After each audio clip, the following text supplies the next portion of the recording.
አሜን። ጌታ የተባረከ ይሁን። ስለ አንድ የግንኙነት ቁልፍ የሚል ርዕስ ነው የምናገረው። እግዚአብሔር መንፈስ ቅዱስ ያስተምረናል። ይሄ ግንኙነት ቁልፍ በየትኛውም ግንኙነት ሰው በሰው መካከል የሚገለጥ የሰው ግንኙነት ማለት ነው። በቤተሰብ መካከል ሊሆን ይችላል፣ በቅዱሳን መካከል ሊሆን ይችላል። ሰው ባለበት ሁሉ ከሰው ጋር ሰው ይገናኛል። በየትኛውም ሁኔታ ከሰው ጋር እንገናኛለን። በዚህ ግንኙነት ውስጥ ቁልፍ የሆነው ቦታ አብረን እናያለን። ይሄም የሐሳብ ዓለማችን ነው። የምናስብበት አስተሳሰባችን ነው። እኛ የአስተሳሰባችን ውጤት ነው። ዛሬ የምንኖረው ኑሮ ከሆን ካለ የአስተሳሰባችን ውጤት ነው። አስተሳሰባችን እንዴት እንደምንኖር የህይወት አቅጣጫችንን የሚያሳይ የሚወስንበት የሐሳብ ዓለም ነው። ይህንን የሐሳብ ዓለማችንን እግዚአብሔር ይፈልገዋል፣ ሰይጣንም ይፈልገዋል። እግዚአብሔርም ይፈልገዋል፣ ሰይጣንም ይፈልገዋል። በዚህ መካከል ነው ያለ ነው። በጣም አስፈላጊና ዋና ስፍራ ነው።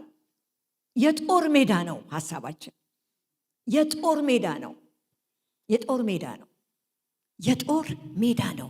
ዕለት ዕለት ሁል ጊዜ እግዚአብሔር የሚፈልገው ወደኛ ሲመጣ የሚፈልገው ሐሳባችንን ነው። ጠላታችንም ወደኛ ሲመጣ ሰይጣን ይላል፣ ከሳሽ ማለት ነው። ሰይጣን ሲመጣ ሐሳባችንን ነው። ስለዚህ በዚህ መካከል ነን ያለ ነው። በዚህ መካከል ነን ያለ ነው። አስተሳሰባችን ቁልፍ ነው። የግንኙነታችን ቁልፍ ነው። የግንኙነታችን ቁልፍ ነው። ጌታ ኢየሱስ ክርስቶስ አንድ ጊዜ መከራ መቀበሉን ወደ መስቀል መሄዱን እየደጋገመ ለደቀ መዛሙርት ይነግራቸዋል። አንዳንድ ጊዜ ይገባቸዋል፣ አንዳንድ ጊዜ አይገባቸውም። አንድ ጊዜ እንደውም ጴጥሮስ አይሆንብህ አለው። ጌታ ሆይ አይሆንብህ ብሎ ገሰጸው ይላል። ጴጥሮስ ጌታን ገሰጸው፣ አይሆንብህ ብሎ ገሰጸው ይላል። አይሆንብህ አለው። ደግሞ ይላቸዋል፣ እንደውም አንድ ቀን በተሰበሰቡበት ከናንተ መካከል አሳልፎ የሚሰጠኝ አለ አላቸው። ከናንተ መካከል አንተ አይሆንብህ ነው የምትሉት፣ ከናንተ መካከል አሳልፎ የሚሰጠኝ አለ አላቸው። ማን ነው ተባባሉ። ቆየና ወደ መስቀል እየሄደ ወደ መከራው መንገድ እየሄደ ጴጥሮስ ይከተለዋል። እየተከተለው ሳለ ጌታ አሁንም መከራ እንደሚቀበል፣ በሶስተኛው ቀን እንደሚሞት፣ በሶስተኛው ቀን ከሙታን እንደሚነሳ እየነገራቸው ሳለ ዞር አለና አይሁንብህ አለው። ደገመና ጌታ ኢየሱስ ዞር አለና እንዲህ አለው፣ አንተ ሰይጣን ዞር በል አለውና የሰውን እንጂ የእግዚአብሔር ሐሳብ አታውቅም። አንተ ጴጥሮስ ዞር በል አላለውም። የጴጥሮስ ሐሳብ ያን ጊዜ ምን ሆኗል? ተይዟል። በክፉ ሐሳብ ተይዟል። አንተ ሰይጣን ዞር በል፣ የክፉን እንጂ እግዚአብሔርን ሐሳብ አታውቅም። ሰው ሐሳቡ በክፉ ሐሳብ ሲያዝ ሚስ የሚያደርገው ነገር የእግዚአብሔርን ሐሳብ ነው። በቃ አታውቅም፣ አንተ ዞር በል አለ። ልክ እንደዚህ አስተሳሰባችንን እግዚአብሔርም ይፈልገዋል፣ የክፉም ሐሳብ ይፈልገዋል። ስለዚህ አስተሳሰባችን ላይ እንድናተኩር የማስበው ሐሳብ ምንድን ነው እንድንል። እኔ ጌታ ኢየሱስ እዛ ክፍል ሄዳችሁ ስታነቡ ጴጥሮስ የገባው አይመስለኝም። ጌታ ኢየሱስ ክርስቶስ ያለው ነገር በፍጹም አልገባውም። አይሆንብህ ነው እሱ፣ እዛ ጋር እንዳይሆን ነው። ጌታ ግን ይህንን ሐሳብ የጨመረብህ ያንተ ሐሳብ አይደለም። የማን ነው? የሥጋ የክፉ ሐሳብ ነው። እና የገሰጸው ማን ነው? ጌታ ኢየሱስ አንተ ሰይጣን ዞር በላለው። አጠገቡ ያለው ጴጥሮስ ነው። በጴጥሮስ ውስጥ ግን ያለውን ሐሳቡን ገሰጸው። ብዙ ሐሳቦች በሐሳባችን ያልፋሉ፣ በጣም ብዙ። አንዳንድ ጊዜ ቁጭልና ቤተክርስቲያን ውስጥ እንደዚህ አሁን ጌታ ኢየሱስ ቢመጣና ሐሳባችንን ግልጥ ቢያደርገው ምን እያሰብን ይሆን ብዬ እላለሁ ለራሴ ሁል ጊዜ። ምክንያቱም አንዳንድ ጊዜ ቁጭ ብዬ ሌላ ቦታ ራሴን አገኘዋለሁ። ሰው መካከል እግዚአብሔር ቤት ቁጭ ብዬ ግን ሌላ ነገር ሳስብ አገኘዋለሁ። ሐሳባችንን እንድናስበው ዛሬ እጠይቃችኋለሁ። ምንድን ነው የምናስበው? ስለ ቤታችን፣ ስለ ትዳራችን፣ ስለ ልጆቻችን፣ ስለ ቅዱሳን፣ ስለ ቤተክርስቲያናት፣ ስላላችሁባት ስለ ሚላኖ ቤተክርስቲያን፣ ስለ ምድሪቷ፣ ስለ ብዙ ነገር ምንድን ነው የምታስቡት? ምንድን ነው የምታስቡት? እግዚአብሔር እንደሚያስበው ወይስ ክፉ እንደሚያስበው? ዛሬ ሐሳባችንን እንድናስበው አደራላችኋለሁ። ማቴዎስ 7:20-23 እንደዚህ ይላል። በጌታ ስም አነባለሁ። ቀጥሎም እንዲህ አለ፣ ከሰው የሚወጣ የሰውን ያረክሰዋል፣ ከውስጥም ከሰው ልብ የሚወጡ ክፉ ሐሳብ፣ ምንዝር፣ ስርቆት፣ ሰው መግደል፣ ዝሙት፣ መስገብገብ፣ ክፋት፣ ማታለል፣ መዳራት፣ ምቀኝነት፣ ስም ማጥፋት፣ ትዕቢት፣ ስንፍና ናቸው። እነዚህ ነገሮች ሁሉ ከሰው ይወጣሉ፣ ሰውንም ያረክሱታል ይላል። በአዲሱ ትርጉም ነው ያነበብኩት፣ ይቅርታ። ከሰው ልብ የሚወጣ ክፉ ሐሳብ ይላል። ለካ መነሻው የሐሳባችን መነሻው ከልባችን ወደ ሐሳባችን ይሄዳል። ክፉ ሐሳብ ይለዋል። ምንዝር ይለዋል። ምንዝርን አሁን ከመስገብገብ ጋር አገጣጥማችሁ ታውቃላችሁ? መዳራትን ከዝሙት ጋር አገናኝታችሁ ታውቃላችሁ? የሰውን ስም ማጥፋትን፣ ትዕቢትን፣ ስንፍና፣ እነዚህ ሁሉ ክፉ ነገሮች ሁሉ ከሰው ይወጣሉ፣ ሰውን ያረክሱታል። ሰውን የሚያረክሰውን ሐሳብ ይነግረናል። ያረክሱናል ብለን እማናስባቸው። ዝሙት ያረክሳል፣ ምንም ጥያቄ የለው። ስርቆት ያረክሳል፣ ሰው መግደል ከነዚህ ሁሉ ጋር ግን ተደረደሩ። ስም ማጥፋት ያረክሳል። በጣም ነው የሚገርመው። በሐሳብን ያረክሳል። ሐሳብን ያረክሳል። ለካ ሐሳብ ይረክሳል ወገኖች፣ ሐሳብ ይረክሳል። በእግዚአብሔር ፊት ነው የምላችሁ፣ ሰይጣንን አይደለም የምፈራው፣ ሁል ጊዜ ሐሳቤን ነው የሚያስፈራኝ ነገር፣ የሚያስጨንቀኝ ነገር ሐሳቤ ነው። ሐሳብ ያረክሳል ወገኖች፣ ሐሳብ ያረክሳል። የዕለት ዕለት ህይወታችን ያስተሳሰባችን ውጤት ነው ወገኖች። የምናስበው ነገር ውጤቶች ነን። የምናስበው ነገር ውጤታችን ነው። የመጀመሪያው ሐሳቤ እግዚአብሔር ያስተሳሰብ ዓለማችንን ያየዋል። ይህንን ያስተሳሰብ ዓለማችንን ማን ያየዋል? እግዚአብሔር ያየዋል። እግዚአብሔር ያየዋል። አሁን እዚህ ቁጭ ብለናል፣ ብዙ ሰዎች አለን እዚህ ክፍል ውስጥ። እያንዳንዳችን አሁን እኔ እየተናገርኩ የማስበውን እናንተ ቁጭ ብላችሁ እየሰማችሁኝ የምታስቡትን የሚያይ እግዚአብሔር አለ። ይህንን ያያል ወገኖቼ። ይሄ ነገር ሲገባን በጣም ልንደነግጥ፣ በጣም ልንፈራ ያስፈልጋል።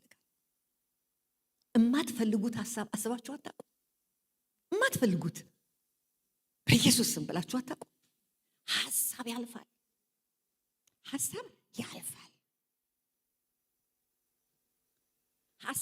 ሐሳባችን እንዳይሰለጥንብን፣ ሐሳባችን እንዳይከርምብን፣ ሐሳባችን እንዳይቆይብን። ሚስጥሩ እዛ ጋር ሐሳብ አይመጣም አይደል? አንድ ጊዜ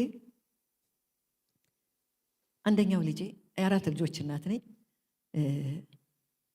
ትምህርት ቤት ተጠራሁኝ። ገና 9ኛ ክፍል መግባቱ ነው። 9ኛ ክፍል እንደገባ ተጠራሁኝ እና አስጠራኝ። እሱን ያስጠራኝ። ከስራ ላይ ነኝ። ሄድኩኝ።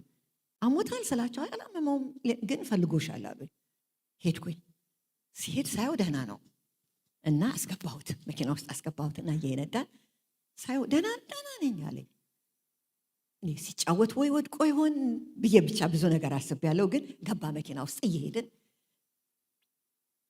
ቡና በወተት ይወዳል እና ኬክ ቡና በወተት ገዛሁለትና መኪና ውስጥ ቁጭ ብለን ምን ሆንክ አልኩት። ሰላም ነው? ምን ሆንክ አልኩት። አላሰበና አንድ ነገር ልነግርሽ ነው አለኝ። ምን ልትነግረኝ ነው አልኩት። ክርስቲያን ፌሎሺፕ አላቸው ትምህርት ቤት ውስጥ። ፌሎሺፑ ከ9 እስከ 12ኛ ክፍል ያሉት ፌሎሺፕ ያደርጋሉ። እንግዲህ ገና 9ኛ ክፍል ገብቶ ፌሎሺፕ ውስጥ መግባቱ ነው። ስለዚህ ትንሽ ነው። 12ኛ ክፍል ጀምሮ ያሉ አሉ ትልልቆችና ፕሮግራሙን የምትመራዋ ልጅ 12ኛ ክፍል ያለች ናት እና ምን እንደሆንኩ አላውቅም። ሳያት ፊሊንግ ኖረኝ እና ጠላሁት አለ። አልገባኝ፣ አልጠበቅኩትም። ትንሽ ልጅ ነው ብዬ ነው የማስበው። ደነገጥኩኝ እንዲህ ሲለኝ ማለት ነው። ለመልስም አልተዘጋጀሁኝም። ስለዚህ ጌታ ሆይ እርዳኝ አልኩኝ። ምንድን ነው የምለው? እሺ እሺ እያልኩት እሱ ጨረሰ። በቃ ይሄን ነገረኝ። በቃና ተረበሽኩኝ። መማር አቃተኝ፣ ተረበሽኩኝ። ለዚህ ነው ያስጠራሁሻል። መንፈስ ቅዱስ አቀበለኝ አንድ ነገር። ስለዚህ ሐሳቡ መጥቷል ማለት ነው። ሲታይቶ ሐሳቡ መጥቷል ማለት ነው። ጌታ ይመስገን፣ ፕራውድ ኦፍ ዩ አልኩና ቅፍ አድርጌ ሳምኩት። ደስ አለኝ አልኩት። ሐሳብ መጣ፣ ግን አንተ ላይ አሁን ወፍ በላይ ላይ መብረር ይችላል፣ ኩሷን ግን መጣል ትችላለች አልኩት። አትችልም ማለት በቃ አይ፣ አሁን ሐሳቡ መጣ፣ አልተቀመጠም። ተቃወምከው፣ አልፈለግከውም፣ ጠላኸው። ስለዚህ ጠራኸኝ። አሁን ንስሐ ትገባለህ። አለቀ። አንተ ውስጥ አይሰለጥንም ከዚህ በኋላ። አለቀሰ፣ ንስሐ ገባ፣ ጸለይ። ፕሮግራም ነበረን አብረን። እንደውም ዛሬ አንተ ነህ ፋሚሊ ወርሺፕ የምትመራው አልኩት። ጊታሩን ያዘ፣ ተያይዘን ሄድን ፕሮግራም። ያስመልካል ቆሞ ጊታሩን ይዞ። ዛሬ ይሄ ልጅ ምን ሆኗል ይላል። የሆነውማ ሆኗል። ክብር ለእግዚአብሔር ይሁን። ነፃ ሐሳቡ ተለቋል። ሐሳቡ ተለቋል። ተደሰትኩኝ ነው የምላችሁ።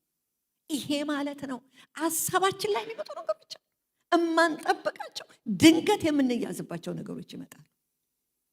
ይሄ ማለት ነው ሐሳባችንን ሲይዘን ማለት ነው። ያንን እግዚአብሔር ያየዋል። ግን እኔና የእናንተ ፈቃድ፣ ሐሳባችን በእጃችን ነው። ልንቃወመው የምንችለው እኛ ነን። ልንቃወመው የምንችለው መቼ ነው? ስናውቅ ነው። የእግዚአብሔር ቃል የሚለውን ስናውቅ ነው። ጴጥሮስን አንተ ሰይጣን ዞር በል፣ ክፉ የሰውን እንጂ የእግዚአብሔርን ሐሳብ አታውቅም።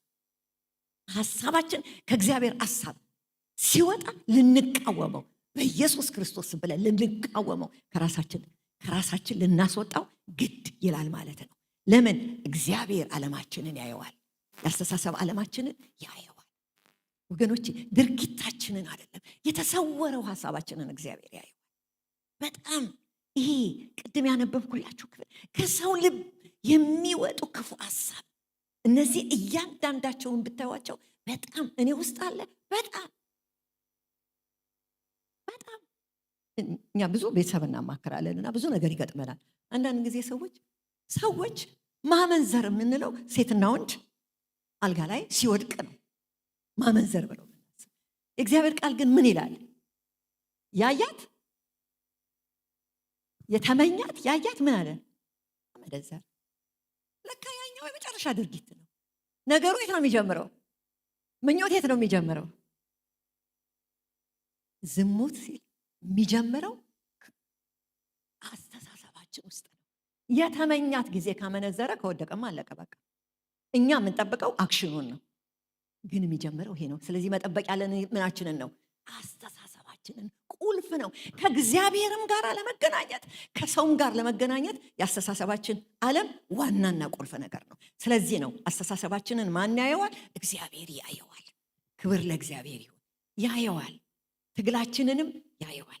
ሮሜ 12:2 ሐዋርያው ጳውሎስ እንዲህ ይላል፣ ሮሜ ሰዎች መልካም ደስ የሚያሰኝና ፍጹም የሆነውን የእግዚአብሔርን ፈቃድ ምን እንደሆነ ፈተናችሁ ታውቁ ዘንድ በአእምሯችሁ መታደስ ተለውጡ እንጂ ይህንን ዓለም አትምሰሉ። አስተሳሰባችሁ ምን ይሁን? በአእምሮ መታደስ ይለወጥ። ሃሌሉያ! ይለወጥ። ለካ ያስተሳሰብ ለውጥ የሚመጣው ያስተሳሰብ ዓለም የሚገዛው በአስተሳሰብ መታደስ ነው። በሐሳብ መታደስ ነው። በአእምሮ መታደስ ነው። ተለወጡ። የለውጥ ምልክቱ የሐሳባችን መቀደስ ነው። የሐሳባችን እግዚአብሔርን መፈለግ ነው። ክብር ለእግዚአብሔር ይሁን። ስለዚህ ምን ሆኑ? በአእምሯችሁ መታደስ ተለወጡ። አእምሮ ይታደስ ያስፈልገዋል። ዴይሊ ኢትስ አ ፕሮሰስ፣ ሂደት ነው። ኤቭሪ ዴይ በየቀኑ በአእምሮ መታደስ ውስጥ ጌታ እስኪመጣ እየታደሰን ዕለት ዕለት እንሄዳለን። ግን በአእምሮ መታደስ መለወጥ ያስፈልገኛል ወይ? ሐሳቤ መታደስ ያስፈልገዋል ወይ? በጣም ጌታን ከተቀበልኩ 50 ዓመቴ ነው። ዛሬም አስፈልገኝ። በአእምሮ መታደስ ያስፈልጋል። ሐሳባችንን መንቃት፣ መቃወም፣ በክፉ ሐሳብና በእግዚአብሔር ሐሳብ መካከል ያለውን ነገር ማሰብ ስንጀምር ያን ጊዜ በአእምሮ መታደስ ፕሮሰስ ላይ ነው። ክብር ለእግዚአብሔር ይሁን። ጌታ የተባረከ ይሁን። ፊልጵስዩስ 4:8 እንደዚህ ይላል ሐዋርያ ጳውሎስ። በጣም ብዙ ጊዜ ነው ስለ ሐሳብ ሐዋርያው ጳውሎስ የሚናገረው። በመጨረሻም ወንድሞቹ ይላል እውነት የሆነውን ሁሉ፣ ክቡር የሆነውን ሁሉ፣ ትክክል የሆነውን ሁሉ፣ ተወዳጅ የሆነውን ሁሉ፣ መልካም የሆነውን ሁሉ፣ በጎነት ቢሆን ምስጋና፣ እንደነዚህ ስላሉት ነገሮች አስቡ። የምናስበውንና ማሰብ የማይገባንን ነገር አስቀመጠልን። ምን አስቀመጠልን? መለኪያ ተሰጠን። ክብር ለእግዚአብሔር ይሁን። መለኪያ። የማስበው ነገር ክቡር ነው፣ ትክክል ነው፣ ንጹህ ነው፣ ተወዳጅ ነው፣ መልካም ነው፣ በጎ ነው። እንዲህ ብለን ማሰብ ስንጀምር ወገኖቼ ያን ጊዜ በአእምሮ መታደስ ፕሮሰስ ውስጥ ገባን። በቃ መስመር ላይ ነን ማለት ነው። መስመር ላይ ነን።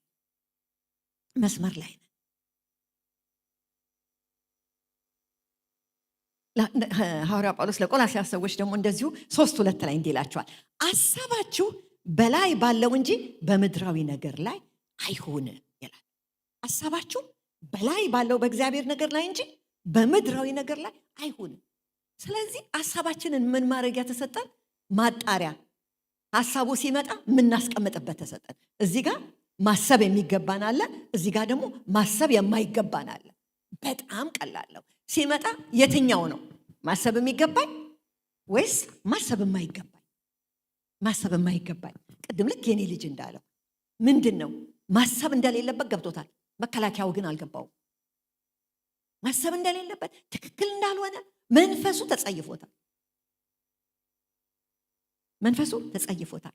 ወገኖቼ ሰው በአንድ ቀን ኃጢአት ይወድቃል፣ በአንድ ቀን ይለምዳል ብለን ማለት ሂደቱ አይደለም። የሰው ሐሳብ አይደለም። የሰው ሐሳብ አንድ ነገር ከማድረጉ በፊት ያስበዋል። ችን በጣም ስሙኝ፣ ያስበዋል። ስንቴ ደግሞ ካሰበው ደጋግሞ ያንን ነገር ውስጡ ሲቆይ ሳይቃወመው እየደገመ ማሰብ ከጀመረ ዴፊኒትሊ ቀጥሎ ምን ይሆናል? ያደርገዋል።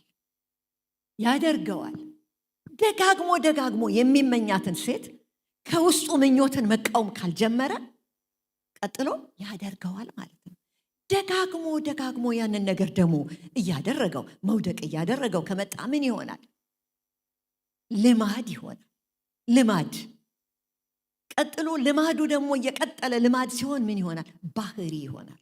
እከሌ ዝሙተኛ ነው፣ እከሌ ሰካራም ነው፣ እከሌ እንዲህ ነው ብለን ሌብል የሚደረገው ሰው እነዚህን ፕሮሰሶች የሐሳብ ሂደቶች በህይወት ውስጥ ሲከናወኑ ነው። ስለዚህ መነሻው ግን ምንድን ነው? ሐሳብ ነው። መነሻው ሐሳብ ነው። ስለዚህ በሰው ውስጥ ምን ያድጋል በላችሁ? ሐሳብ፣ የእግዚአብሔርም ሐሳብ ያድጋል፣ የክፉም ሐሳብ ያድጋል። ውስጣችን ያለው የክፉ ሐሳብ ነው ወይስ የእግዚአብሔር ሐሳብ? ይሄ እጅግ ልናስብበት፣ እጅግ ልንጠነቀቅበት የሚያስፈልግ ጉዳይ ነው። ክብር ለእግዚአብሔር ይሁን። ለሐዋርያው ጳውሎስ ለሮሜ ሰዎች እንዲህ ይላል፣ ሮሜ 13:14 ላይ ይልቁንም ጌታ ኢየሱስ ክርስቶስን ልበሱት፣ ምኞቱን ይፈጽም ዘንድ ለሥጋ በሐሳባችሁ አትመቻቹለት።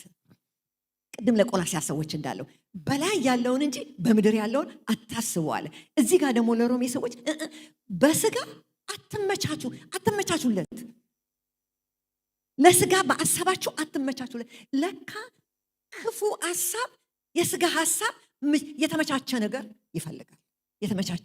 ይፈልጋል። እነዚህ አስተሳሰቦቻችን የግንኙነቶቻችን፣ በትዳራችን ከልጆቻችን ጋር ባለን ሪሌሽንሽፕ፣ ከቅዱሳን ጋር ባለን ሪሌሽንሽፕ ከባድ መንገዶች ናቸው። በጣም ከባድ መንገዶች ናቸው። ከዚህ ነገር የተነሳ በጣም እግዚአብሔር በተደጋጋሚ የእግዚአብሔር ቃል የሚናገረው ቃል አለ። ለሐዋርያ ጳውሎስ ሁለተኛ ቆሮንቶስ 11:3 ላይ ምን አለ?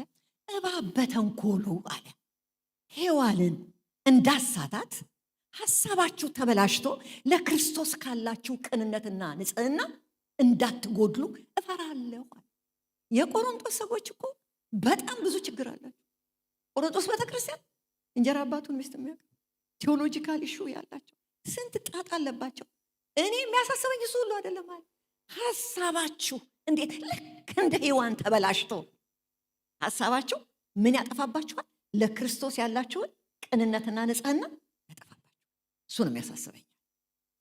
ስለዚህ ሐሳባችንን እንጠንቀቅበት። እሺ፣ እንዴት ነው ይሄ ሐዋርያ ጳውሎስ እዚህ ጋር ጠላት ሐሳባችሁን እንዳያበላሸው የሚለው? መንገዶቹን እናያለን። ጠላት ሐሳባችንን ካፕቸር የሚያደርግበትን እናያለን። እነዚህ መንገዶች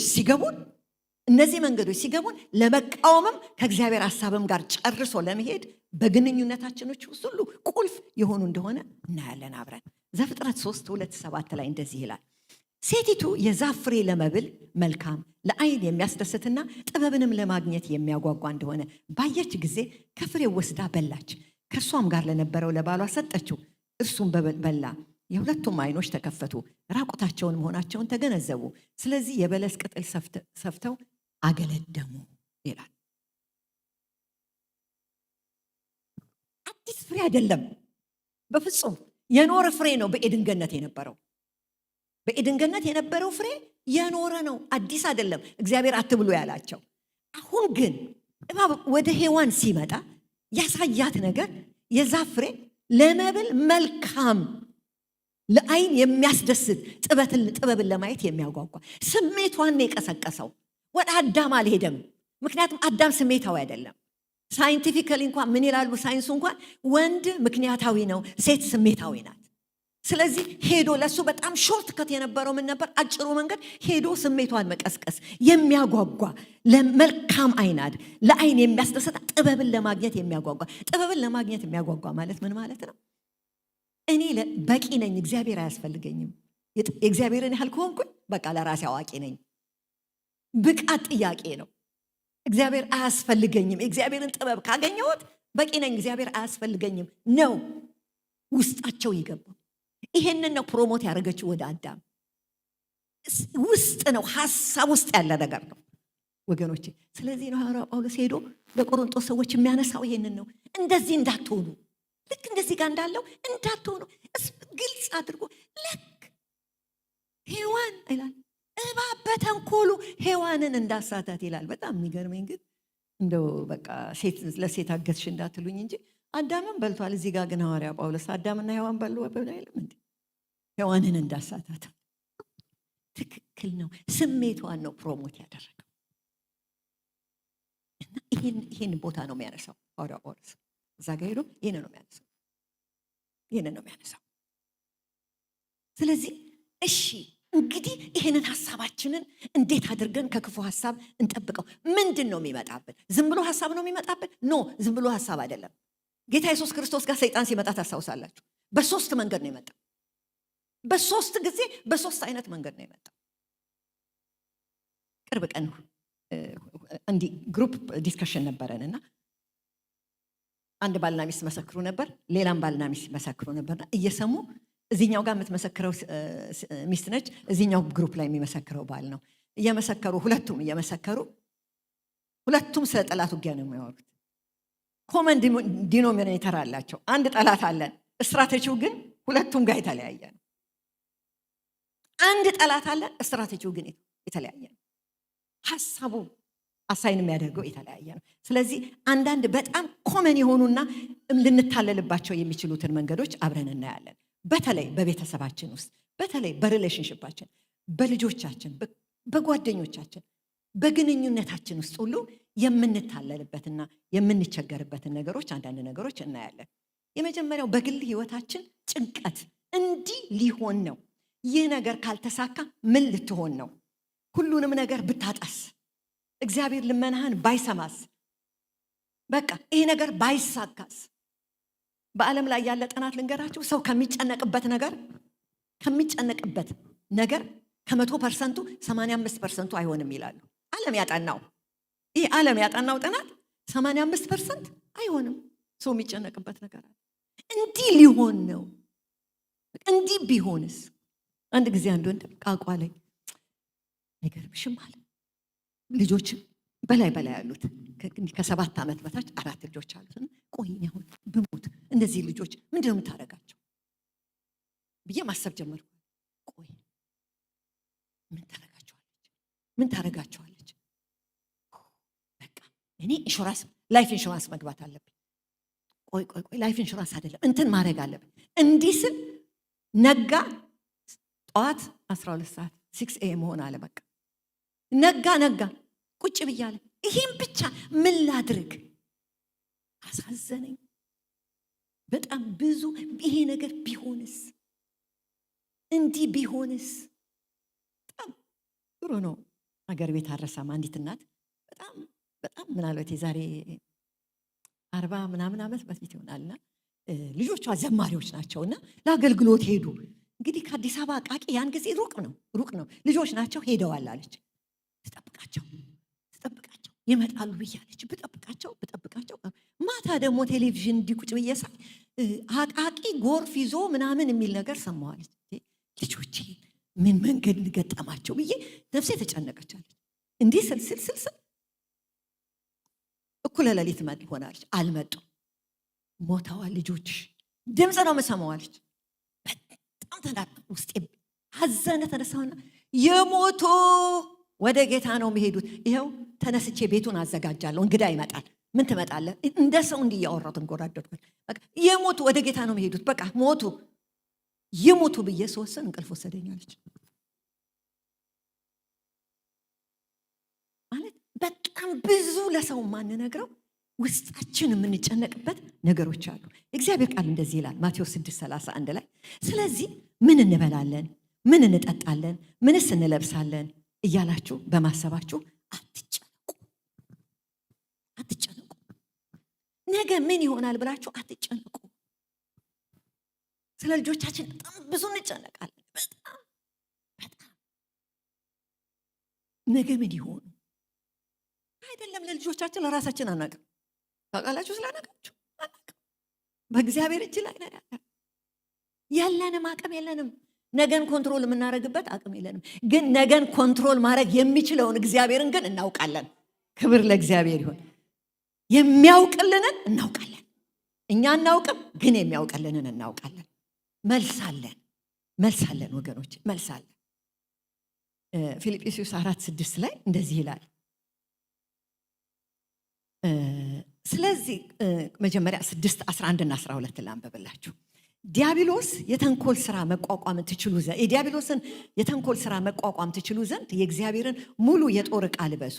ምክንያቱም ተጋድሏችን ከስጋና ከደም ጋር ሳይሆን በዚህ ከጨለማ ዓለም ገዢዎች ከስልጣናትና ከኃይላት እንዲሁም በሰማያዊ ስፍራ ካሉ ከርኩሳን መናፍስት ሰራዊት ጋር ነው። የዲያብሎስን የተንኮል ስራ መቋቋም ትችሉ ዘንድ የእግዚአብሔርን ሙሉ ጦር ዕቃ ልበሱ። ሃሌሉያ! ቃሉን ልበሱ። መጽሐፉን ልበሱ ነው ያለን። ቅድም ወንድማችን አይደል ግለጡ ነው ያለን። ጌታ የተባረከ ይሁን። መጽሐፉን ልበሱ። በቃ እግዚአብሔር ከእኔ ጋራ ነው። የሚገልጥ እግዚአብሔር መንፈስ አለ። ወደዛች እንዳንገባ ነው በጭንቀት ወገኖች። ጭንቀት አሁን በጣም ትልቁ ቤተክርስቲያን ውስጥ ለውስጥ የጎዳው ነገር ጭንቀት ነው። አንድ ጊዜ በኢሚግሬሽን ወረቀት ጉዳይ ይመጣል። በጣም በተለያየ ነገር በመኖሪያ ፈቃድ ይመጣል፣ በልጆች ይመጣል፣ በበሽታ ይመጣል። ኦ ማይ ግድነስ ወገኖቼ፣ እግዚአብሔር ግን ከፈቃድ ውጭ እቺ አንዷ ከእግዚአብሔር ፈቃድ ውጭ አትወድቅም። ይሄ የምንናገረው ይሄ የምናነበው ቃል የእግዚአብሔር ቃል እኮ ይሄ የምናየውን ግዙፉን ሰማይ የፈጠረ ቃል ነው። ግዙፉን ምድር የፈጠረ ቃል ነው። እቺ አንዷ አትወድቅም ያለ እግዚአብሔር ፈቃድ ያለ ያ ቃል ነው። ክብር ለእግዚአብሔር ይሁን። ምድርና ሰማይ ይሁን ያለ። ስለዚህ እግዚአብሔር ያልታመነ ማን ይታመናል ወገኖቼ? ስለዚህ መልሳለን፣ ለእግዚአብሔር መልሳለን። ለእግዚአብሔር ለሚያስጨንቀን ነገር ሁሉ ለእግዚአብሔር መልሳለን። በጣም መልሳለ 6 ላይ ምን ይላል? ፊልጵስዩስ 4:6 ላይ ስለዚህ ስለ ሁሉም ነገር ይላል በጸሎት በልመና በምስጋና ለእግዚአብሔር አቅርቡ እንጂ ስለምንም ነገር አትጨነቁ። ሃሌሉያ! ስለምንም ነገር አትጨነቁ። ስለ ብዙ ነገር እንጨነቅ በጣም። እግዚአብሔር ቃል ግን ምናል አትጨነቁ። አንድ ወንድም ትዝ ይለኛል፣ ወይ እኛ እንጨነቅ ወይ እግዚአብሔር ይጨነቅ ይላል። ከሁለት አንዱ። ከተጨነቅን መጸለይ የለብንም። ስለዚህ ወይ እግዚአብሔር ይጨነቅልን ወይ እኛ እንጨነቅ ይላል። እውነት ነው፣ እንጨነቅ። ባለቤቴ በጣም የእምነት ሰው ነውና ሁል ጊዜ አብረን እንጸልያለንና በአንድ ነገር ተጨንቀን እንጸልያለን። ከዛ በቃ እሱ ጋር ተዘጋ ያ ምዕራፍ። የለም አያስታውሰውም። እንጸልይ እምነት ነው ጭንቀት ይለኛል። ከእምነት ነው ከጭንቀት ነው የምንጸልየው ይለኛል። ምን ነው ደጋግማችሁ ጸልዩ ይላል አይደል እንዴ ይላሉ። አይደለም አምነሽ ወይስ ጭንቀት ነው? አንዳንድ ጊዜ ከጭንቀት የምንጸልያቸው ጸሎቶች ደግሞ ከጭንቀት የምንጸልየው ደግሞ ጸሎት ከጭንቀት አያወጣንም። በእምነት ነው ለካ ጸሎት የሚጸልየው። በእምነት የሚጸልይ ጸሎት ከምን ያድነናል? ከጭንቀት ያወጣናል። በጭንቀት የምንጸልየው ግን ጸሎት ከጭንቀት አያወጣንም። እግዚአብሔር ግን እርሱ ለእኔ የሚያስባትን ይላል ኤርምያስ 1:12 ላይ ምን ይላል? ለእናንተ የማስባትን ሐሳብ እኔ የሚያውቅልኝን አውቃለሁ እኮ። ትልቅ እረፍት ነው ወገኖቼ። ዛሬ በእግዚአብሔር በዚህ እውነት ያሳርፈን። ክብር ለእግዚአብሔር ይሁን። ትልቁ ታርጌቱ ጭንቀት ነው። ሁለተኛው በኃጢአት ከጣለም በኋላ መኮንንና መክሰስ ነው። እኔ በጣም በምድር በጣም የሚያሳዝነኝ ሰው እንደ ይሁዳ ማንም የለም። 3 ዓመት ጊዜውን ሰጥቶ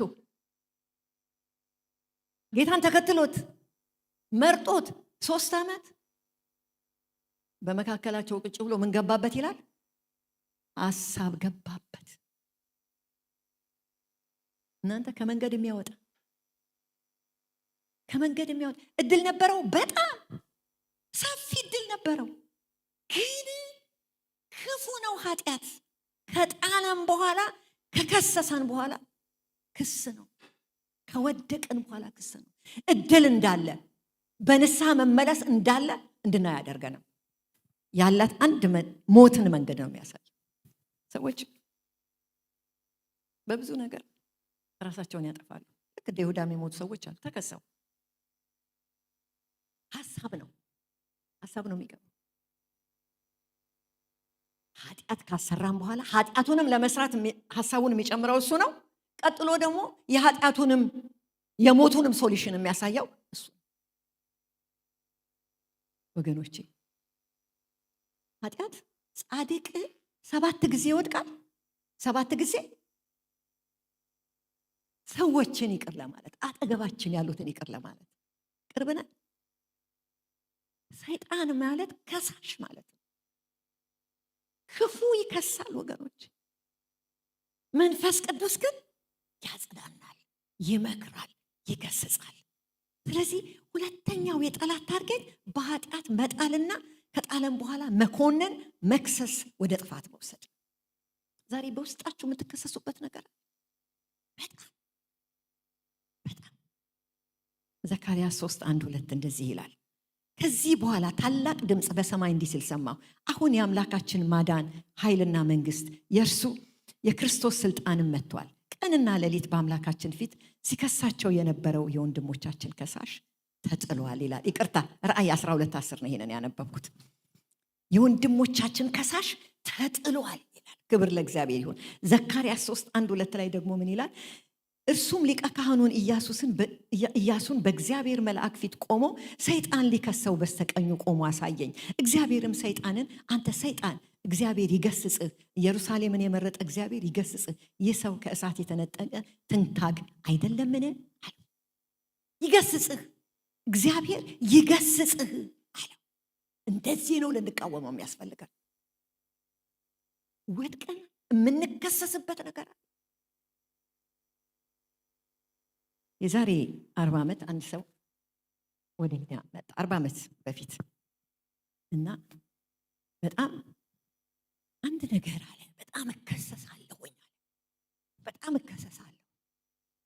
ገና ከሚስቴ ጋር ተገናኝተናል፣ እጮኛሞች እያለን በኃጢአት ወደኳል እና ሁል ጊዜ ከዛ አታውቅም፣ ተጋባን አታውቅም። ከተጋባን በኋላ ምንም ነገር የለም። ግን ያን ጊዜ ጮኛሞች እያለን ግን አንተ በእግዚአብሔር ፊት በጽድቅ ነው የምትሄደው ትለኛለች አለ። አሁ በጽድቅ ነው የሚሄደው ብላታለሁ። በጽድቅ ሁል ጊዜ ለምን እንዲህ ብላ እንደጠየቀችኝ እንኳን አላውቅም። በጮኝነት ጊዜያችን ይሄን ማ ትጠይቀኝ ነበር፣ ከሰርጋችን ቀን ድረስ ትጠይቀኝ ነበር ብያት አላውቅም። ሁል ጊዜ ግን ይጸጽተኛል አለ። አሁን አለ ከተጋባን በጣም ቆይተናል አለ። 10 ምናምን ዓመታችን ነው አለኝ። ረሳሁት የቆየ ስለሆነ። እኔ ግን አለ ውስጥ ይከሰሳል። እኔ እከሰሳለሁ። ምን ትይኛለሽ አለ። አሁን ደግሞ ጭራሽ አለ አንዳንድ ቀን ቁጭ ብለን እንዲህ እያወራን ብቻችንን አለ። አሁን ልጆቻችን ሁሉ ትልልቅ ሆነዋል። እኔና እሷ ቁጭ ብለን የድሮ ነገር ካወራን አለ ልክ ልቤ ሁሉ እንዲህ ይመታል አለ። የምታቅብኝ እየመሰለ እና ምንድን ነው ማድረግ ያለብኛል? ንገራት አልኩት አልኩት ንገራት አልኩት። ንገራትና መልሱን ትነግረኛለህ አልኩት። እንዴት ብዬ እወጣለሁ አለ። እንዴት ብዬ ከዚህ በኋላ ታምነኛለህ? ንገራትና ከዛ በኋላ ትመጣለህ አልኩት። መጣ ቃቁ አለ። ነገርኳት። ምን ሆነ? እኔ እኮ አውቅ ነበር፣ ለዚህ ነበር ደጋግሜ የምጠይቃለች። እና ከዛስ በቃ አለቀ። እኔ እኮ አለ ከዛሬ ጀምሮ አንተ ባሌ አይደለህም፣ ከአንተ ጋር መኖር አልፈልግም። በጣም ከባድ ነገር ነው የጠበቁታል። ያስጨነቀው ምኑ ነው? ክሱ ምንድን ነው? ሌላ በክሱ ውስጥ አስዩም እናረጋለን። ሰዎች ሊያስቡ የሚችሉትን እሱ የሚገምተውና እሷ ውስጥ ያለው ነገር አይገናኝም። እሷ ውስጥ ኦልሬዲ ምን ሆናለች? አውቃ ጨርሰዋለች፣ ረስተዋለች፣ ትተዋለች። እሱ አዲስ ምዕራፍ ውስጥ ናት። ልጆች እያሳደገች ናት ያለች። እሱ ግን እዛ ጋር ነው። ኃጢአት እንዲህ ነው የሚያደርገው ወገኖች። ክፉ ነገር እንዲህ ነው የሚያደርገው። ልጆች እየወለዱ እያሳደጉ እዛ ጋር ያሉ ሰዎች አሉ። እዛ ጋር ቀድሞ ኃጢአታቸው ውስጥ ያሉ ሰዎች የሚከሰሱ። እግዚአብሔር ግን ምን ይላል? ጻድቅ 7 ጊዜ ይወድቃል፣ 7 ጊዜ ይነሳል። የምትከሰሱበት ነገር ውስጣችሁ አትቀመጡ። እድል ፈንታ አትስጡት ወገኖች። እድል ፈንታ ለጠላት አትስጡት። እኔ በጣም ብዙ ሰዎች አውቃለሁ። ስንበረከካለ የዛሬ ስንት ዓመቱን ነገር ያመጣብኛል የሚሉ ብዙ ሰዎች ነው። ከሳሽ ነው። የሰይጣን ትርጉሙ ከሳሽ ነው ወገኖች። ይከሳል። ወንድሞቻችን የወንድሞች ከሳሽ ነው። ይህ በጣም የብዙ ሰው ችግር ነው። ሚስቴን ዋሽቻት አውቃለሁ የሚሉኝ በጣም ብዙ። ባሌን ዋሽቼው አውቃለሁ። ባሌ ሳያቅ ስንት ዓመት ገንዘብ አጠራቅሜ ለወንድሜ ገንዘብ ሰጠሁኝ። አያውቅም። በቃ እፈራለሁ፣ እጨነቃለሁ። ካስደረገ በኋላ ደግሞ ምን ያደርጋል? ክስ። ያወቀ ቀን ምን ያደርግሻል? ክስ አደገኛ ነገር። እንዲህ አይነት የምትከሰሱበት ነገር አለ። ለጠላት መድኃኒቱ አፍርጡት። በእግዚአብሔር ፊት በቃ በድያለሁ፣ ኃጢአትን ሰርቻለሁ፣ ይቅር በለኝ፣ እግዚአብሔርንም ይቅር በለኝ፣ ሰውንም ይቅር በለኝ። ክብር ለእግዚአብሔር ይሁን። 3ኛው ራሳችንን ከሌሎች ጋር እናወዳደረልናል። አንቺ እኛ በጣም እንዳልኳችሁ ብዙ ሰው ለካውንስሊንግ ይመጣልና አብዛኛው የሚጣሉበት ነገር፣ አብዛኛው የሚካሰሱበት ነገር በኑሮ ጉዳይ ነው። ይሄው እኛ ከመጣን ስንት ዓመታችን? አንድ ቤት የለንም፣ አንድ መኪና በቃ ስንት ከኛ በኋላ የመጡት 4 መኪና ቀየሩ። እኛ እንትን ባልና ሚስት 2። ይሄው የኛ ጓደኞች ኢትዮጵያ ስንት ቤት ይሰራሉ፣ ኤርትራ ቤት ይገዛሉ። የማይባል ነገር ነው። እኛ ጋር ምንም የለንም። እንዲህ ነው የሚያደርገን። መወዳደር። ያት ጓደኛሽን ራሳችንን እንድናወዳደር ያደርጋል። ስለዚህ ነው ልጆቻችንን እንኳን የምናወዳደረው። እኛ ደግሞ እንደ ኮሚኒቲ ኤርትራውያን፣ ኢትዮጵያውያን እንደ ኮሚኒቲ አስተዳደር ልጆቻችንን እንኳን እናወዳደራለን። ልጆች እንኳን አልበላም ሲሉ ልትበላብህ ነው፣ ወንድም ሊበላብህ ነው ብለን ነው ብላ የምንለው። ስለዚህ ወንድሙ እንዳይበላበት ነው እንጂ የሚበላው ርቦት አይደለም። ስለዚህ መወዳደር ምን ነው? ኖርማል አድርገን ነው የምንወስደው። እንዲህ ውስጥ ስላደግን ራስን ማወዳደር እንደው የሰክሰስ ምልክት ሰው ታዲያ ሌላውን አንዳንዱ እንደውም ይሉኝ እንዴ የጤንነት ውድድር የለም እንዴ ያላሉ። የጤንነት ውድድር የለም። ጤናማ ራሱን ነው የሚሆነው። የራሱን መንገድ ነው የሚጠበጥመው። አራት ልጆች አሉኝ። የአራቱም መንገድ የተለያየ ነው። ከኔ ሆድ ነው የወጡት። አዎ፣ ግን የአራቱም መንገድ የተለያየ። አንድ አይነት የሰው ሊሆን አይችልም። አይደለም የተለያየ ሰው። የሰው መንገዱ ልዩ ነው። የሰው መንገዱ በአምላኩ እጅ ነው። እኛ ፊክስ የምናደርገው ነገር አይደለም። ስለዚህ አደገኛ ነገር ነው። ትልቅ ጠላት ስትራቴጂ ልጆቻችንም ላይ የምንጥለው ውስጣችን ያለው ወንድምህን አታይ። ይኸው ልክ ወንድምህ የደረሰበትን የወንድሙ መንገድ ሌላ፣ የዚህኛው ሌላ። እግዚአብሔር የሰጠው መንገድ ለእግዚአብሔር ክብርም ልጆቻችንን ማሳደግ ማለት ለራሳችን ክብር አይደለም። ለእግዚአብሔር ሐሳብ ማሳደግ ከራሳችን ክብር ውጭ ነው ወገኖች። ለእግዚአብሔር ክብር ስናሳድጋቸው ሐሳባቸውንም መንገዳቸውንም ከእግዚአብሔር ሐሳብ ጋር እናገናኛለን። በጎን ካሉት አይደለም፣ ከላይ ካለው ጋር መንገዳቸውን እናዘጋጃለን። ወገኖቼ ምንድነው የምንወዳደረው? ሐሳባችንን የያዘው የኑሮ ውድድር ምንድነው? ሐሳባችን አደገኛ ነገር ነው ወገኖቼ፣ በጣም አደገኛ ነገር። እኔ ኤርምያስ 29:11 ላንብበው። ስለ እናንተ ያለኝን እቅድ የማውቅ እኔ ነኝ ይላል። ይህም እቅድ ክፋት ሳይሆን ሰላምን በማስገኘት እናንተ በተስፋ የምትጠብቁት መልካም ነገር የሚፈጸምበት ነው። እማውቅ እኔ ነኝ። የኔን ያወቀ ልጄን አያውቅም እንዴ? እግዚአብሔር እኮ የልጅ የለውም። ሁሉ ምኑ ነው? ልጁ ነው። ለእኔም ልጁ ነኝ፣ ልጄም ልጁ ነው። ስለዚህ የኔን እቅድ ያውቃል፣ የልጄንም እቅድ ያውቃል። አንዳንድ ጊዜ የኔን እግዚአብሔር ያውቃል፣ የልጄን እኔ ያውቃለሁ አይነት ነገር ነው የምንኖረው። እንደሱ አይደለም።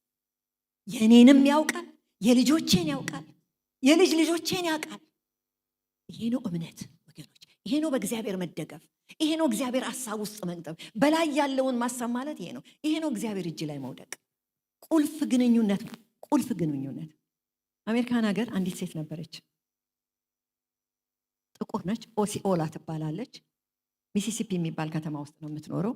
እናቷ በልጅነቷ ተማሪ ሆና ነው የወለደቻት እና ተማሪ ሆና ወለደቻት። እናትየው ሞተች። በጣም እርሊ ሞተችና አያትየው ነች ያሳደገቻት። አያትየው ስታሳድጋት ታመመች። ስለዚህ እዚህ ሴት ላይ ችሊ 6ኛ ክፍል እንደደረሰች በቃ አያቷን መርዳት ነበረባት እና የምትተዳደረው እየዞረች ሰው ቤት በእጇ ልብስ በማጠብ ነው። ልብስ እያጠበች እየዞረች ግሮሰሪ የምትሄደው የምትታወቀው ሰፈር ውስጥ በምትገፋው በግሮሰሪ ካርት። መኪና የላትም፣ ትራንስፖርት መውሰድ አትችልም። ከግሮሰሪ ቤቷ ድረስ ካርት እየገፋች ነው። መልሳ ደግሞ ያንን አድርሳ ትመጣለች። እንዲህ ነው ኑሮዋ። ሰው ሁሉም ያውቃል። የምትተዳደረው ልብስ በማጠብ ነው። በጣም ለረጅም ዘመን እናትየው ስትሞት አንድ ነገር ነግራታለች። ከዚች ከምትሰሪው ገንዘብ አለቻት፣ ልብስ ስታጥብ ከምታገኙ ገንዘብ 10% ለጌታ ቤት ስጪ፣ 30% ደግሞ ሴቭ አድርጊ፣ በቀረው ኑሪ። 60% ሴቭ አድርጊ፣ 30% በሳ ኑሪ አለቻት። 60% ሴቭ አድርጊ፣ በ30% ኑሪ። ስለዚህ የምትኖረው ጫማዋ ሲያልቅባት ጫማዋን ትሰፋው ነበር። ጫማዋን እየሰፋች ነው። 60% ሴቭ ታደርጋለች። 60% ሴቭ እያደረገች ኑሮዋ እንዴት ቀጠለ ማለት ነው። በቃ 70 ዓመታት በዚህ ኑሮ ኖረች። 60% ሴቭ እያደረገች እና ጌታን ትወዳለች። ቤተክርስቲያን ትሄዳለች፣ ትመጣለች። ቤተክርስቲያን ሄዳ ቤቱን የምትጠርግ የምትወለውል እሷ ናት። እና ጌታን አንድ ነገር ጠየቀች። ጌታ ሆይ ለምንድን ነው ይሄ 60% ሴቭ አድርጊ ያልከኝ? እናቴ ብላኛለች። ይሄ እኔ ደግሞ ታማኝ ሆኜ እድሜ 70 ዓመት ሆነ፣ ሴቭ አድርጌያለሁ፣ ብዙ ገንዘብ አለኝ። ምን እንዳረግ ትፈልጋለህ? ንገረኝ ብዬ መጸለይ ጀመርኩት። ስጸልይ በልቤ ሞላ። ለካ እንደኔ የማይማሩ ብዙ ጥቁሮች አሉ። 12ኛ ክፍል ጨርሰው ትምህርት ቤት ኮሌጅ የማይገቡ። አሜሪካን ሀገር ኮሌጅ መክፈል አለባቸው ለማስተማር። ስለዚህ ብዙ መማር የማይችሉ ጥቁሮች አሉ። ስለዚህ ለሚሲሲፒ ዩኒቨርሲቲ ሄጄ ይህን ገንዘብ እሰጣለሁ ብላ $150,000 ጽፋ ሄደች፣ ኪሳ ሄደች እና ገባች፣ ትምህርት ቤት ውስጥ ገባች እና አስቀመጠችለት። ምንድን ነው አላት። ነገረችው። እኔ ስራዬ እንዲህ ነው፣ ያጠራቀምኩት እንደዚህ ነው። ስለዚህ የምፈልገው ትምህርት ቤት መማር ፈልገው መክፈል ለማይችሉ ጥቁሮች ለዩኒቨርሲቲው እንዲሆን ነው አለች። የመጀመሪያዋ ጥቁር በአሜሪካን ሀገር ውስጥ ኦነር የተደረገች 6ኛ ክፍል ተማሪ ፕሬዚደንሻል አዋርድ የሚባል አለ። ፕሬዚደንቱ የአሜሪካን ፕሬዚደንት የሚሸልመው በዓለም ላይ የታወቀ ነገር የሚያደርጉ እቺ ሴት ታዋቂ ሴት ነች። አነሳና እግዚአብሔር ፕሬዚደንሻል አዋርድ ኦነራሪ ዶክተር የሚባል አለ። የክብር ዶክተር ተባለች። የዛ ትምህርት ቤት እያንዳንዷ በሷ ገንዘብ የተማሩትን ሊስት እያደረጉ ይሰጧታል በአመት። ያን ጊዜ እንደሆኑ ክፍያው በጣም ብዙ አልነበረም እና ብዙ ተማሪዎች ተማሩ እና ሰበሰበቻቸውና እባካችሁ እናንተ ደግሞ እንደዚህ ብዙዎችን አስተምሩ፣ ስላላችሁ አይደለም ከሌላችሁ አለ። ወገኖቼ ዴስቲኒ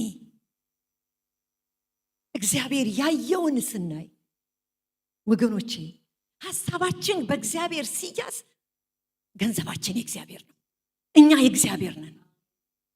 እቺ ሴት የምታጉረመርምባት መንገድ በጣም አላገባችም፣ አልወለደችም፣ ትዳር የላትም፣ ኑሮ የላትም። ግን ማንም ሰው ያላደረገውን ነገር እግዚአብሔር ያስደረጋል። በክሊንተን ዘመነ መንግስት ነበርና የመጀመሪያ ጥቁር ሴት ፕሬዚደንሻል አዋርድ በአሜሪካን ሂስትሪ ውስጥ የተቀበለች እቺ ሴት ናት። አንዲት የ6ኛ ክፍል ልብስ አጣቢ ክርስቲያን ሴት። ሃሌሉያ ወገኖቼ፣ ምንድነው ሀሳባችሁን የያዘው? የኑሯችን ዝቅታ አይደለም፣ የኑሯችን ከፍታ አይደለም። የተጠራንበት ጥሪ ነው ሀሳባችንን የሚይዘው። ጥሪያችን ሲይዘው ወደ መድረሻችን እንደርሳለን። ጠላት የሚያሳየን ከዚህ ከተጠራንበት ላይ እግዚአብሔር ምንድን ነው የምንፈልገው? ስለዚህ ከዚህ ከውድድር እንውጣ። 4ኛ የዘገየብን ነገር የጠላት ውሸት መንገዶቹ ናቸው ቤታችንን የሚያምሱት። በጣም አንድ ጊዜ በጣም የዛሬ 30 ምናምን ዓመት ነው። ልጅ ፈለጉና ልጅ ጠፋ እና አሜሪካን ሀገር ነው የሚኖሩት። ከዛ በቃ ያው ቤተሰብ ይጸልያል፣ እነሱም ይጸልያሉ። አንድ ቀን ቤተሰቦቿ ኢትዮጵያ ናቸው ያሉት እና እናትየው ደወለችልኝ። በጣም አንድ ነገር ልነግርሽ ማለች። ምን? እነሱ ናቸውን ጠርሽና ስለ እነሱ አለች። ምንድን ነው አልኳት። አይገርምሽም እናቴ ታማ ብሎ ነው ኢትዮጵያ የመጣው አለች። እሺ ከዛ አልኳት። ይኸው ሰሞኑን እየተደገሰ ነው፣ ተደግሶ በሰርግ አገባ። እሷ የምታውቀው እናቱ እንደታመሙ ነው። እና እሷ አልኳት እንዴት አወቅሽ አልኳት። እህቶቿ አወቁና ቪዲዮ ካሜራ የሚቀርጽ ተከራይተው ልክ በግርግር መሃል ቪዲዮን ቅድት አድርጎ አምጥቶ በአይኔ ካላዩ አላምንም ስላቸው እንዲያርጎ አድርገው አሳዩኛል። ከዛ አልኳት በቃ እንደዚህ ሆነና አይገርምሽም በዚህ ምክንያት በጣም ብዙ ተዳረሱ፣ ተለያዩ። እና መቼ ነው ይሄ የሆነው አልኳት። ከርሟል።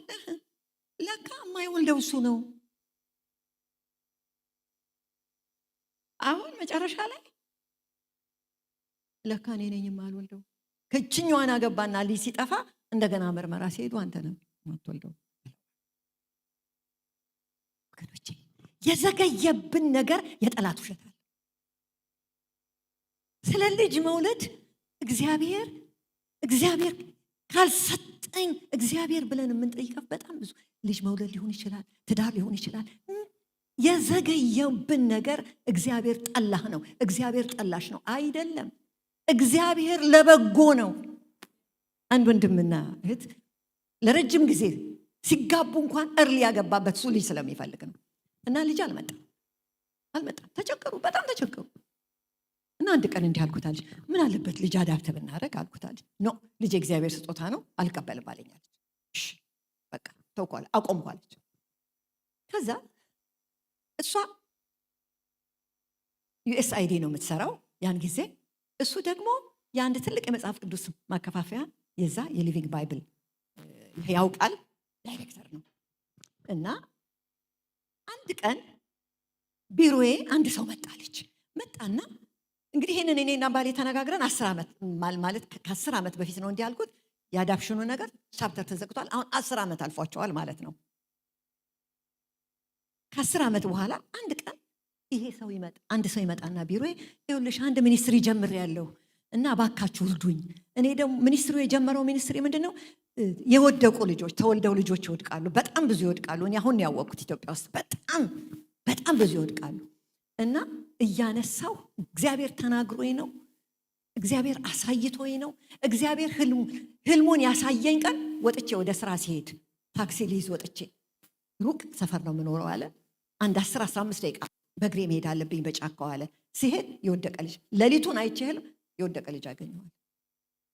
እና ከዛ ጊዜ ጀምሮ የወደቁ ልጆች እያነሳው አሁን ትልቅ ሚኒስትሪ ሆኗል። እና ዳይፐር ያስፈልገናል፣ ወተት ያስፈልገናል እና እንድትረዱን ነው እናንተ ጋር የመጣሁት አለኛለች።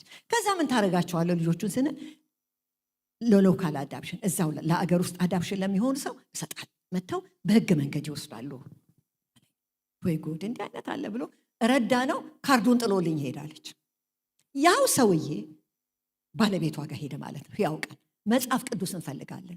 ብዙ ሰራተኞች ስላሉን ጠዋት ዲቮሽን አለን፣ የእግዚአብሔር ቃል እናጠናለን። ያንን የእግዚአብሔር ቃል የምናጠናበት ሰው ሁሉ መጽሐፍ ቅዱስ እንዲኖረው ስለምንፈልግ ባካችሁ መጽሐፍ ቅዱስ ስጠን ብሎ ሚኒስትሪው ነገር እንዲህ ነው። የወደቁ ልጆች እናነሳለን።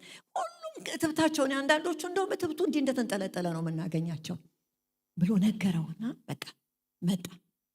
ባልና ሚስቶቹ ጋር በአንድ ቀን ሄደ ማለት ነው። ምንም የማያውቃቸው ሰው ማታ ባልና ሚስቱ ቁጭ ብለው ሲነጋገሩ ዛሬ እኔ ጋር መጥቶ እንደዚህ አንድ ሰውዬ ስትል ቆይ እስኪ ምን አይነት ሰው ነው? እኔ ጋር የመጣ ሰውዬ ነው እንዴ? ካርድ ሰጥቶሻል ስለኛለች። አዎ ያ ሰውዬ ነው። በቃ አወራን፣ ተኛን። እኔ ተኛ ሆይ ባለቤቴ ቁጭ አልኩ አለ። እንቅልፍም ያለኛል። በዚህ ብለው ጌታ ሆይ ለምንድን ነው ይሄን ነገር የሰማሁት? ሰው ይጣላል፣ ይሞታል፣ ልጅ ወድቆ ከሚወድቁት ከሚሞቱት ለኔ ትሰጠኛለህ። እውነት አልተኛም። ነጋ። ጠዋት አልጋዬ ላይ ሳየው ባለቤቴ የለም። ሄድኩ አለች። ሰላም ነው አልኩት አለች። አይ በቃ ዛሬ እኔ በጣም ከጌታ ጋር ነው ያደርኩት። ጌታ ደግሞ እንዲህ ብሎኛል፣ አዳፕት እናደርጋለን አለኝ። ደስ አለኝ አለች። በቃ አዳፕት እናደርጋለን። ታሪኩን ላሳጥርላችሁ። መጨረሻ ላይ ሄድን አለች። ተስማምተን ሄድን። ስንሄድ ሳያችሁ አለ ልጅ ይኑራችሁ ልጅ አይኑራችሁ አላቅም አለ። ሁለታችሁም ባልና ሚስት መሆናችሁን አላቅም፣ ለሁለታችሁም ግን ጸልዬ ነው የወጣሁት። ለሁለታችሁም ከአንቺም ጋር ስወጣ ጸልዬ ነው የወጣሁት፣ ከሱም ጋር ስወጣ ጸልዬ ነው የወጣሁት አለ። እኔ አንድ ምልክት አለኝ። ምልክቴ ምንድን ነው? አሁን ልጆቹ በእጃቸው ላይ ስም ተጽፏል፣ እንደዚህ እጃቸው ላይ አለ። እኔ አሁን እዚህ ጋር ጽፌ ያስቀምጣለሁኝ። እናንተን ሳይ ለእኔ ኮንፈርሜሽን እናንተ የምትፈልጉት ወንድ እድሜውን የምትፈልጉት ሴት እድሜውን ነገራችሁናል። ገና የተወለዱ የ3 ወር የ4 ወር የ5 ወር ነው እና በዛ ሬንጅ ውስጥ ያሉትን እኔ ጽፌ ያስቀምጣለሁ። እናንተ ሄዱና ልጆቹን መረጡና ነው አልኳቸው አለች። ከዛ አለን ሄደን ይዘን መጣናል። ስንመጣ ከሱ ጋር አንድ አይነት ነው። ሁለቱም ጌታን አመሰገነናል። እና ልጆቹ መጡ። ልጆቹ ከመጡ በኋላ ነው በጣም የሚገርም ነገር የሆነው። አንድ ከረምን ቤታችን ውስጥና ሌሊት አንድ ቀን ሌሊት ዳይፐር ቀየርጌ አስተኝቻቸው መጥቼ ተንበርክኬ ስጸልይ አለ ስማ የሚል ድምፅ ሰማሁ። ስማ ለአንተ ብሰጥህ ኖሮ እነዚህ ልጆች ማን ያሳድግልኝ ነበር አለኝ። ለአንተ ልጆች ብሰጥህ እነዚህ ልጆች የእኔ ልጆች ማለት ጌታው የአንተ ልጆች ናቸው አላወቁ። አሁንም ጨምር። እኔ አንተ አሳዳጊ አንተ እኔን እንደፈለከኝ አልገባኝም። ለካ ልጅ አስወደድከኝ። ልጅ ነፍሱ እስኪወጣ ነው የሚወድ። ለካ የራሴን ልጆች አልነበረም ያንተን ልጆች ነበረ። ወገኖቼ የዘገየብን የእግዚአብሔር ሐሳብ ወይስ የትኛው ሐሳብ? ጠላት አበንደን እንዳያደርገን እንዳይጥል ህይወታችን ውስጥ እንዳይጥል እስካር እንዳይጥልብን አንዱም የዋሸን እነዚህ ሰዎች አሁን ብታዩ ፎቶግራፍ ላሳያችሁ ይችላሉ።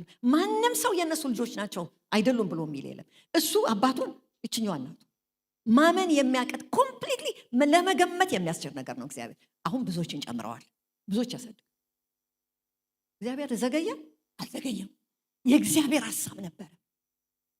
ሐሳብህ ምንድን ነው ማለት እግዚአብሔር ዘገየ ማለት አይደለም ወገኖች። የእግዚአብሔር ሐሳብ ይበልጣል። ትልቁ የጠላት ስትራቴጂ ይሄ ነው ወገኖቼ። የመጨረሻው ጠላት በዚህ ዘመን በጣም አእምሯችንን አታክ የሚያደርግበት ትልቁ መንገድ ከቅዱሳን ህብረት ማግለል ነው። ከቤተክርስቲያን ማግለል ነው። ሰው አክርፎ ቤተክርስቲያን አልሄድም ይላል። ሰው አክርፎ ቅዱሳን ህብረት አልሄድም ይላል። ሰው ፍለጋ ከመጣን ሰው ፍጹም ስላልሆነ እንሄዳለን። ጌታን ፈልገን ከመጣን ግን ጌታ ሁል ጊዜ ጌታ ነው። ሰው ፍለጋ ነው ቤተክርስቲያን የምንመጣ ወይስ ጌታን ፍለጋ ነው? እከሊት እንዲህ አላደረገችሽም፣ እከሊት እንዲህ አላደረገችሽም፣ ስለዚህ አልሄድም። ቀስ ያደርጋል፣ ቀስ ያደርጋል፣ ቀስ ያደርጋል፣ ቀስ ያደርግና አይሶሌት ያወጣናል። የጭንቅላት ችግር ውስጥ እንገባለን ወገኖች። አትቀበሉ፣ አትቀበሉ። ይሄ የክፉ የጠላት ሀሳባችንን ኮንትሮል የሚያደርግበት መንገድ ነው። በጣም አደገኛ ነገር ነው። አደገኛ አደገኛ። አንድ ጊዜ በጣም ሀብታሞች ሰዎች ናቸው ለካውንስሊንግ መጡ። በጣም ሀብታሞች ናቸው። በጣም ብዙ ቤት ነው ያላቸው። የሚጣሉበት ግን በ100 ብር ቼክ ነው የሚጣሉት። ስለዚህ ገንዘብ አይደለም ማለት ነው። ለመሆኑ አንድ አካውንት አላችሁ አልኳቸው። እሱ አለን አለ። እሷ የለንም አለች። አንድ ሁኑልኝ አልኳቸው። አይ ምን መሰለሽ አለ፣ ለምሳሌ አንድ አካውንት ያለን የምናወጣው የቤታችን ወጪ 10,000 ቢሆን እሱ 5,000 እኔ 5,000 እናዋጣና የምናስገባበት አንድ አካውንት አለን። ከዛስ የቀረውስ አልኩት። የቀረው የእሷም እሷ ጋር ነው። ታዲያማ አንድ አካውንት አይደለም፣ እንደ ደባል ነው የምትኖሩት አልኩት። ስለዚህ አንድ አካውንት አይደለም፣ ይህ አንድ አካውንት ማለት አይደለም፣ ለየብቻ ነው አካውንታችሁ ማለት ነው አልኩት። እሷ አዎ ልክ ነው እንደዚህ ነው አለች። እንደዚህ ነው እንጂ አንድ አካውንት የለንም። ካውንስሊንጉን መቀጠል ትፈልጋላችሁ አልኩት። አዎ ትሰሙኛላችሁ፣ በጀት አውጡ አልኩት። የቤታችሁን ወጪ በሙሉ በጀት አውጡ፣ አንድ አካውንት አድርጎ፣ ከዛ በኋላ ነው ይህን ካላረጋችሁ ከኔ ጋር ሌላ ሰው ካውንስል ያደርጋችሁ አልኳቸው። እሺ እንነጋገራለን አለኝና ሄደ ማለት ነው። በማግስቱ ደወለልኝና ምን አለኝ፣ ለምን መሰለሽ እናቴ ያማታልና ለእሷ ገንዘብ ቆርጣለሁ እና በዛ $500 የምሰጠው በሱ መጨቃጨቅ አልፈልግም ማለት። እናትህን እኮ የመርዳት ግዴታም አለብህ ኃላፊነትም አለብህ።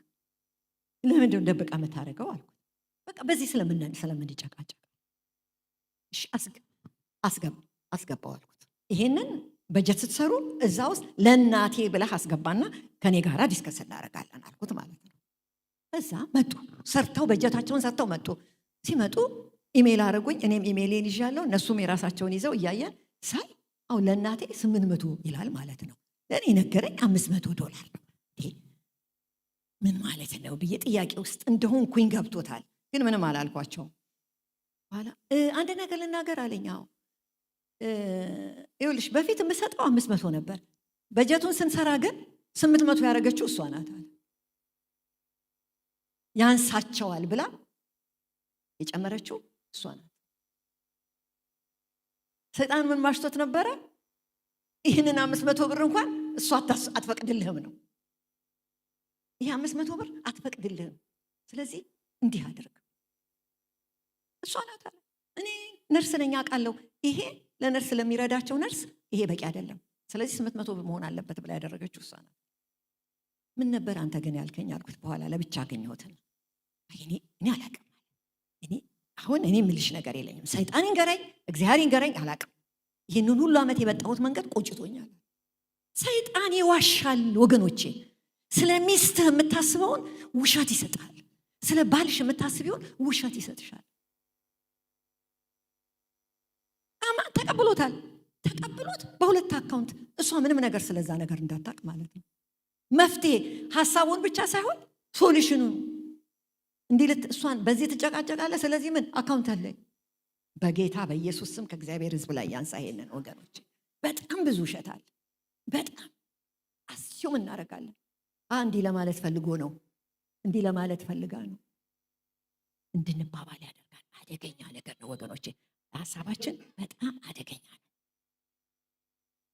አንድ ቃል አነብና እንጸልያለን እግዚአብሔር እንዲረዳን። ዮሐንስ 8:44 እንዲህ ይላል፣ እናንተ የአባታችሁ የዲያብሎስ ልጆች ናችሁ፣ ፍላጎታችሁም የአባታችሁ ምኞት መፈጸም ነው። እሱ ከመጀመሪያ አንስቶ ነፍሰ ገዳይ ነበር። እውነት ከእርሱ ስለሌለ ከእውነት ጋር ምንም ግንኙነት የለም። እርሱ ሐሰተኛና የሐሰት ሁሉ አባት ስለሆነ ሐሰት በሚናገርበት ጊዜ ከገዛ ራሱ አውጥቶ ይናገራል። ከገዛ ራሱ አውጥቶ ይናገራል።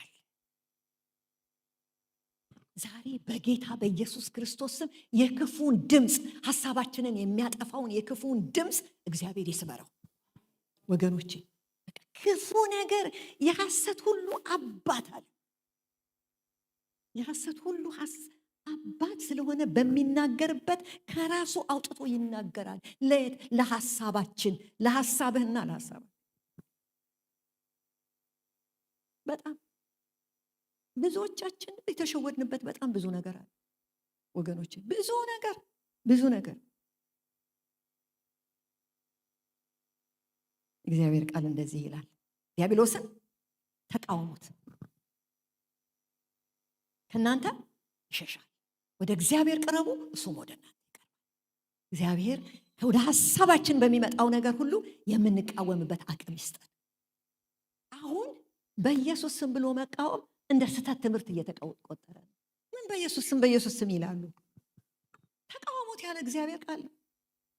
ዲያብሎስን ምን አድርጉት? ተቃውሙት። ምን ይሆናል? ከእናንተ ይሸሻል።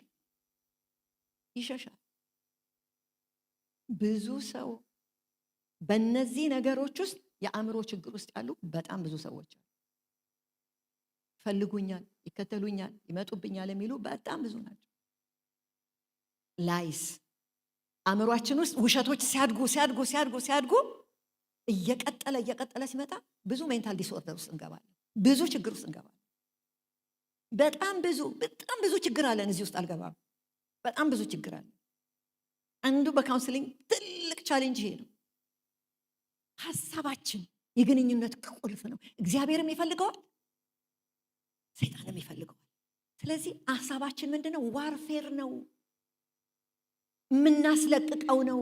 የምንሟገትና የምናስለቅቀው ነው። የምናስለቅቀው ለእግዚአብሔር ተገዙ፣ ዲያብሎስን ተቃወሙት፣ እናንተ ይሸሻል።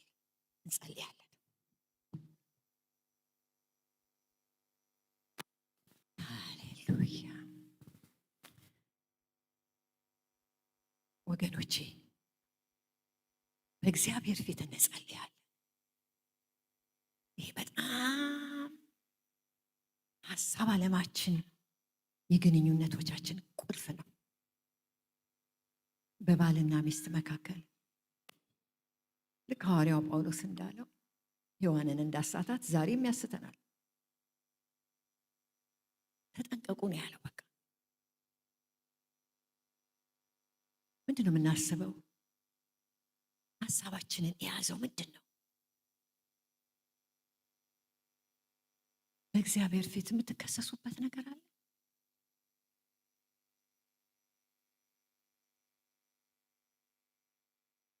እንጸልያለን።